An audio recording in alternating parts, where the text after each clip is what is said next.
These things you have done, and I have been silent. You thought that I was one like yourself, but now I rebuke you and lay the charge before you. God has been silent, not because he doesn't see, and not because he will not act.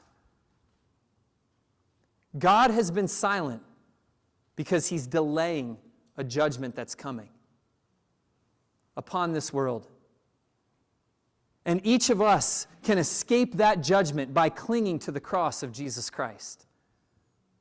Remaining in his love, holding on to his love, meeting him in the Word, being transformed by the renewing of our mind. These things you have done, and I have been silent.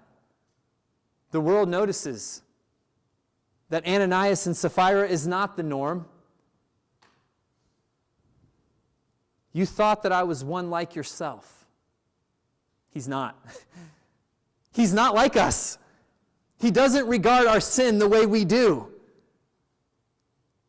We are tolerating sin in our own lives, justifying it, because we are sons and daughters of Adam, and that's how we think. Our sin nature justifies everything we do. God is not like us. But now I rebuke you and lay the charge before you. He's willing to forgive. Turn to Christ Jesus and cling to him for salvation, or else recognize that the wrath of God is lingering. It's lingering. We are like spiders suspended over the flame, and the only thing that keeps us this very minute from falling into hell is that little thread.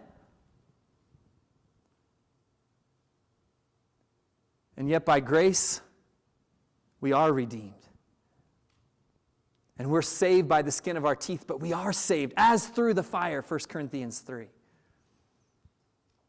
So let's close in prayer. I'm going to ask Michael, Joe to come on up. Take some time now